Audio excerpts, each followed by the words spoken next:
पौधे तथा उसके कितने भाग होते हैं, उन भाग के क्या क्या कार्य है। चलिए, पौधे के कितने भाग होते हैं? 5 होते हैं ना। तो एक एक करके हम दिखा रहे हैं, आपको शो कर रहे हैं। फ्लावर, फ्रूट,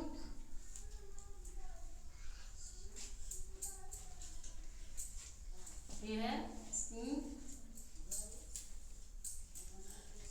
रूट, क्या बचा है? ये क्या है? पत्ती। ठीक है, आज इसके बारे में हम पढ़ेंगे।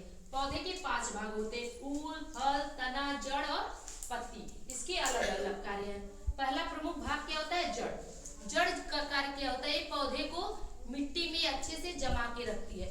और जड़ का क्या कार्य है? दूसरा, ये मिट्टी में नमी होती है, यानी नमी किस कारण रहती है? पानी के कारण।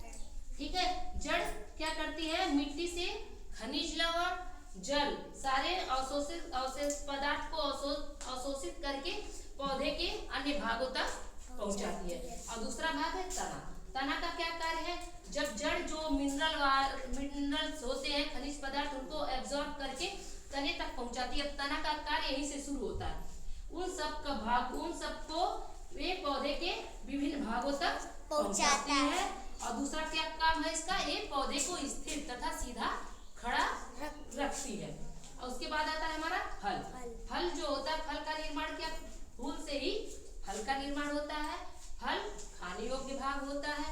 और उसके बाद क्या आता है? लीव। और ये जो है पत्ती पौधे का प्रमुख भाग माना जाता है, क्योंकि पत्ती को ही पौधे का रसोई घर कहा जाता है। क्योंकि पत्ती ही सूर्य के प्रकाश में भोजन का निर्माण करती है। ये भोजन पौधे के विभिन्न भागों तक पहुंचाया जाता है। उसके बाद आता है फूल। फूल से ही फल का निर्माण होता है। चलिए, एक लोग करके आइए, बताइए क्या क्या कार्य है। जड़ ये अंदर में होता है। ये जड़ हम लोग को अंदर में मिलेगा। और जड़ ये जो खनिज लवण होता है, और ये सब बहुत जड़ ये जड़ है। ये खनिज लवण ये सब नमी रखता है, और ये सब पानी यहाँ तक पहुँचाता है।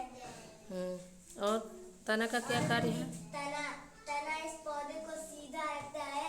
और दूसरा काम है, यहाँ से जो खनिज लवण होता है वो हर चीज तक पहुँचाता है। चलिए, और आइए, आप आइए राज, फल के बारे में बताइए।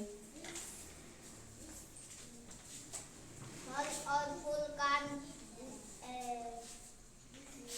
फूल से ही निर्माण होता है। हाँ, फल का निर्माण होता है।